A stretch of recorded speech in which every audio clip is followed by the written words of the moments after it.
তারিখের নির্বাচন ভারতীয় জনতা পার্টি জয়লাভ করবে, এতে কোনো সন্দেহ নেই। সাধারণ ফলতায় সাধারণ মানুষ জেগে উঠেছে, তারা তাদের নিজেদের অধিকার জন্য তারা আজকে রাস্তায় নেমে এসেছে, যার জন্য যেভাবে ফলতায় এই নির্বাচনটা হয়েছে 29 তারিখ নির্বাচন নামে প্রহসন হয়েছে। 29 তারিখ নির্বাচনের সময় কিভাবে ইভিএম মেশিনের উপরে বিজেপি ভোটারের উপরে সেলোটেপ লাগিয়ে দেওয়া হয়েছিল, যে সিসিটিভির ক্যামেরার মুখ অন্য জায়গায় ঘুরিয়ে দেওয়া হয়েছিল, কোনো রেকর্ড নেই।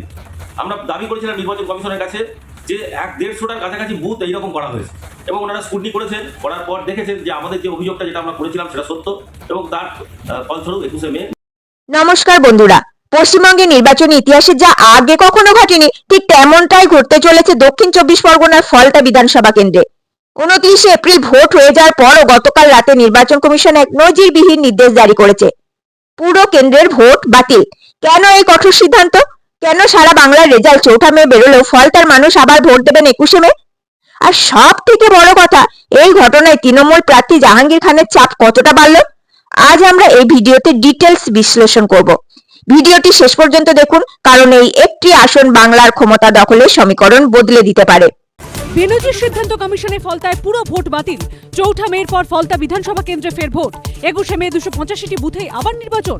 24শে মে গণনা। 29 এপ্রিল ফলতায় যখন ভোট চলছিল তখন থেকেই অভিযোগ আসছিল মারাত্মক কিছু অনিয়মের।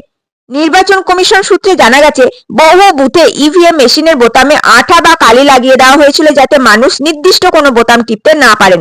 ভোটারদের বুথে যেতে বাধা দেওয়া এবং ভয় দেখানোর অভিযোগ ছিল ভুরি ভুরি। এমনকি অভিযোগ উঠেছিল যে পোলিং অফিসারদের সামনে ছাপ্পা ভোটের চেষ্টা হয়েছে। এই সমস্ত রিপোর্ট খতিয়ে দেখার পর কমিশন সিদ্ধান্ত নিয়েছে যে এই প্রহসনের ভোট মানা সম্ভব নয়। তাই 144 ফলতা কেন্দ্রের ভোট বাতিল করে 21শে মে পুনর্নির্বাচনের দিন ধার্য করা হয়েছে। এই পরিস্থিতিতে সব থেকে বেশি চাপে রয়েছেন তৃণমূলের হেভিওয়েট নেতা ও প্রার্থী জাহাঙ্গীর খান। কেন? ফলতা তৃণমূলের অত্যন্ত শক্ত ঘাঁটি, কিন্তু ভোট জালিয়াতির অভিযোগে নির্বাচন বাতিল হওয়ায় জাহাঙ্গীর খানের ইমেজে বড় ধাক্কা লেগেছে। 21শে মে যখন আবার ভোট হবে তখন ফলতায় থাকবে হাজার হাজার কেন্দ্রীয় বাহিনী। প্রতিটা বুথে থাকবে সিসিটিভি এবং মাইক্রো অবজারভার। অর্থাৎ আগের মতো দাপট দেখিয়ে ভোট করার সুযোগ জাহাঙ্গীর খান বা তার অনুগামীরা পাবেন না। ইতিমধ্যে কমিশনের নির্দেশে এলাকার এক পঞ্চায়েত প্রধানের বিরুদ্ধে এফআইআর হয়েছে। ফলে জাহাঙ্গীর খানের নিচুতলার সংগঠনের মনোবল কিছুটা হলেও ধাক্কা খেয়েছে। অনেকেই প্রশ্ন করছেন, রাজ্যের সব ভোট মিটে যাওয়ার পর এই একটি ভোটে বিজেপির কি লাভ?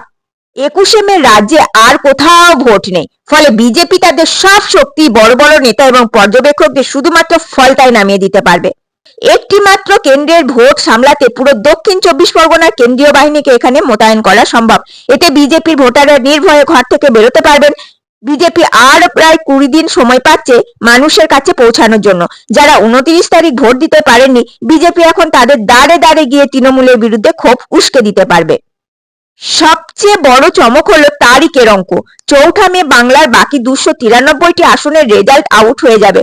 যদি দেখা যায় তৃণমূল বা বিজেপি সরকার করতে ম্যাজিক ফিগারের খুব কাছাকাছি দাঁড়িয়ে আছে, তবে এই ফলতা কেন্দ্রটি হয়ে উঠবে বাংলার ভাগ্যের চাবিকাঠি। তখন এই একটি ভোটের লড়াই জাতীয় স্তরে আলোচনার বিষয় হবে। যদি রাজ্যে হাওয়া বিজেপির অনুকূলে থাকে, তবে ফলতার ভোটাররাও সেই জোয়ারে গা ভাসিয়ে বিজেপিকে ভোট দিতে পারেন। একে বলা হয় ব্যান্ডওয়াগন ইফেক্ট। শেষ পর্যন্ত ফলতায় 21শে মে লড়াইটা হবে গণতন্ত্র বাঁচানোর বনাম ক্ষমতা ধরে রাখার। একদিকে কেন্দ্রীয় বাহিনী কড়াকড়ি এবং বিজেপির সর্বশক্তি প্রয়োগ, আর অন্যদিকে জাহাঙ্গীর খানের ঘর বাঁচানোর মরণ বাঁচন লড়াই। আপনার কি মনে হয়, ফল ঘোষণা হয়ে যাওয়ার পর ফলতার মানুষ কি তৃণমূলের উপর ভরসা রাখবে, নাকি বিজেপি এখানে অঘটন ঘটাবে? আপনাদের মতামত কমেন্টে অবশ্যই জানান। ভালো লাগলে ভিডিওটি শেয়ার করুন এবং ডেয়ার ট্রুথকে সাবস্ক্রাইব করুন। ফেসবুক থেকে দেখলে ফলো করতে ভুলবেন না। দেখা হচ্ছে পরবর্তী আপডেট নিয়ে। ধন্যবাদ, ভালো থাকবেন, সুস্থ থাকবেন। জয় হিন্দ, বন্দে মাতরম।